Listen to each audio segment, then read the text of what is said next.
Okay, we're here at Tsunami Books with author Faris Cassell, and she's signing her new book, The Unanswered Letter. And I wanted to ask a couple of questions about your process in researching the book, and really, the dust jacket says that this letter spent decades in an attic or something, and Yes. and then how did you first come across this letter? Thanks, Valerie, for having me here at Tsunami Books. This letter walked into my kitchen one day with my husband. A patient of his at his medical office had brought it to him, saying it had been in her family for several generations. And she didn't know what to do with it, and she thought he might know better than she did. She thought it was a piece of history.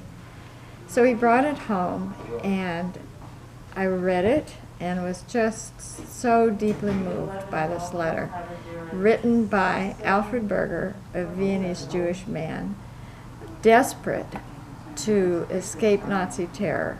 It was 1939. Germany had already overrun Austria, and the Jews were desperately trying to find a place to escape. So he wrote this letter to a stranger, hoping to get a sponsor who would bring his family to America to safety. "Help us," he wrote. "I beg you, it is our last and only hope."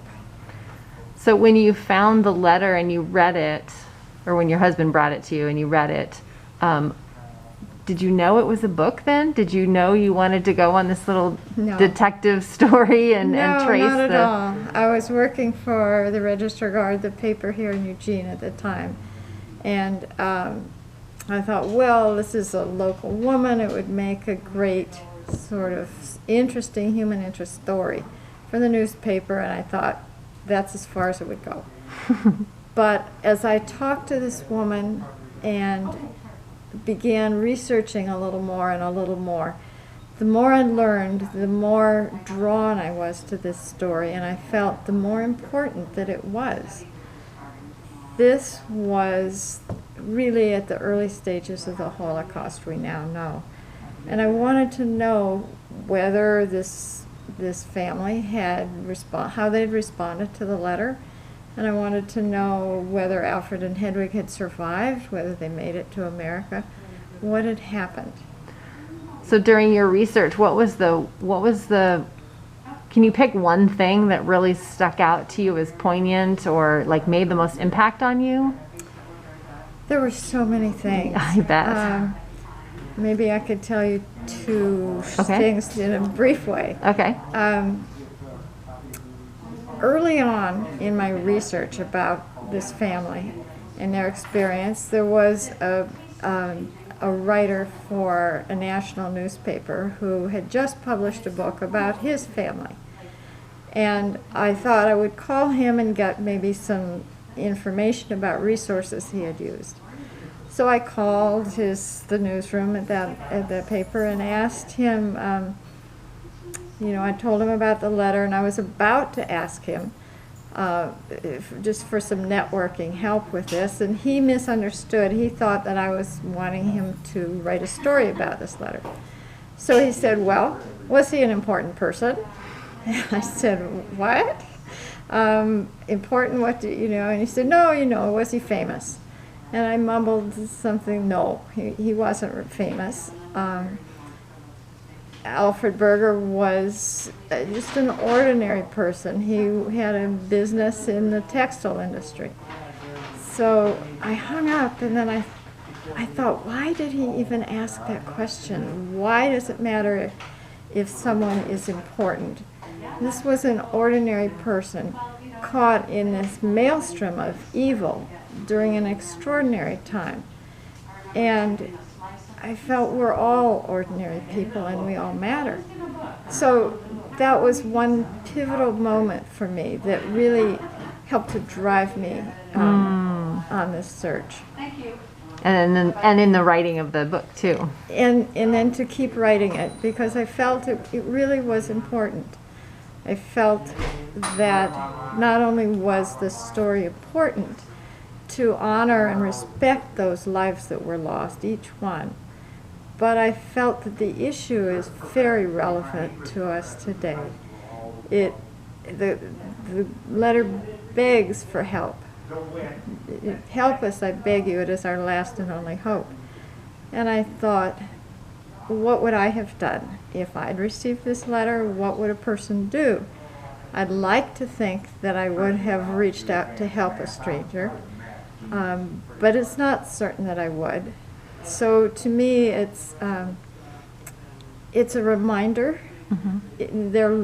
These Viennese Jewish people, Alfred and Hedwig Berger, were courageous and honorable, really wonderful people. And the story for me is an inspiring reminder of courage and hope and goodness in this world, and our own ability, every person's ability to affect even big events around us. So all those feelings were swirling around when I wrote this. A good reminder for us today too, that Thank you. there's good in all people a little bit.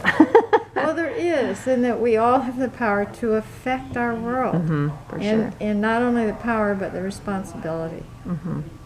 You said there were two things?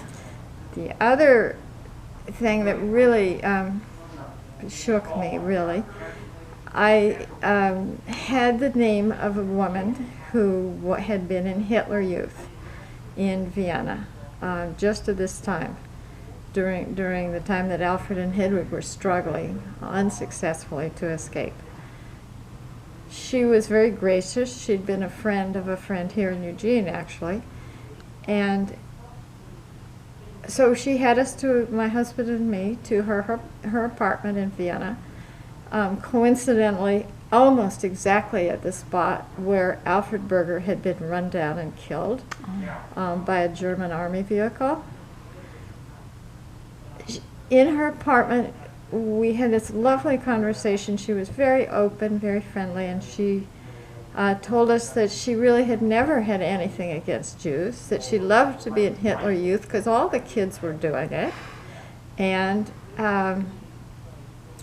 she loved she said it was like your scouts. That was a warning to me, that how different the times were and how the mentality of people, how brainwashed they had been.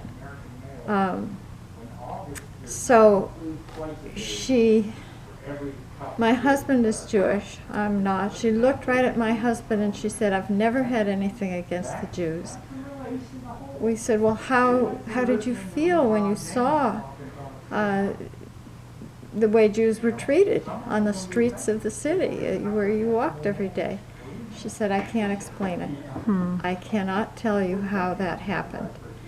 And then she looked at us both and she said, perhaps it's a little like the way things could be sometimes in America, with people who are not all the same color and how they've been treated, and the Native Americans. And that really set me to thinking how complacent people can be.